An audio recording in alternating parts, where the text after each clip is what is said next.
Everyone, welcome back to my channel. As we discussed earlier कि हमने fracture topic पर एक सीरीज स्टार्ट करी है and this is the second video of the series. So let's start today's video. In this video, we're going to talk about the classification of the fracture on the basis of etiology.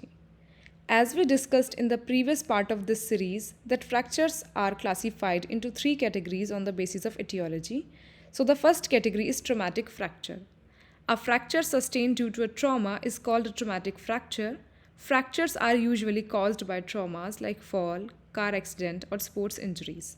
तो basically traumatic fractures वो होते हैं जो किसी trauma की वजह से हुए हैं। तो अगर हम ट्रॉमा की बात करें तो जैसे कि फॉल, कार एक्सीडेंट्स और स्पोर्ट इंजरी, इन तीनों में से कुछ भी ट्रॉमा हो सकता है। फॉर एग्जांपल, अगर कोई पर्सन एकदम से गिरता है, जैसे कि आप स्क्रीन पर देख सकते हैं, तो सडन और एक्सट्रीम फोर्स की वजह से एकदम से फ्रैक्चर हो सकता है। अब ये फ्रैक्चर नॉन डिस्प्लेस्ड, डिस्प्लेस्ड और इवन हेयरलाइन फ्रैक्चर भी हो सकता है। नेक्स्ट अगर हम बात करें, sudden movements caused by forceful over extension such as a twisting injury that may cause an ankle fracture. Basically ankle fracture 80% twist injury से होते हैं और एक ट्विस्टेड इंजरी भी ट्रॉमेटिक इंजरी ही होती है, जिसकी वजह से एंकल फ्रैक्चर होने के सबसे ज़्यादा चांसेस होते हैं। नेक्स्ट अब हम जानेंगे what is pathological fracture. A fracture through a bone which has been weak by some underlying disease is called a pathological fracture. A tibial or no force may be required to cause such fracture. For example, a fracture through a bone weakened by metastasis. जब कोई bone किसी underlying disease की वजह से week हो जाती है तो एक्सट्रीम फोर्स की नीड नहीं होती उस बोन के फ्रैक्चर के लिए। हल्का सा या फिर यूँ कहें थोड़ा सा फोर्स ही काफ़ी होता है और उस बोन में फ्रैक्चर हो सकता है। अब मेटास्टेटिस क्या होता है? The spread of cancer cell from place where they first formed to another part of the body. तो बेसिकली मेटास्टेटिस एबिलिटी है कैंसर की to spread from one side to another. Pathological fracture often go into non union. Non union होता है when a broken bone fail to heal, it's called non union. And a delayed union is when a fracture takes longer than usual to heal. मतलब कि जब कोई fracture normal या estimated time से ज़्यादा time लगाता है हील होने में, तो उसे हम डिलेड यूनियन बोलते हैं। Now will discuss the difference between pathological fracture and a fragility fracture. Fragility fracture is a type of pathological fracture that occur as a result of an injury that would be insufficient to cause fracture in a normal bone. Fragility fracture एक तरह से type होता है pathological fracture का।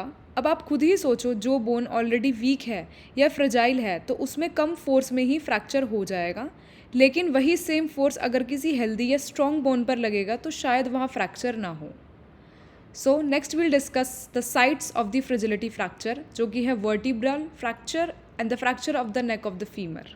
इन pictures में आप दोनों ही fracture देख सकते हैं, जैसे कि पहली पिक्चर है वर्टिब्रा फ्रैक्चर की और जो दूसरी पिक्चर है वो है fracture of the neck of the femur.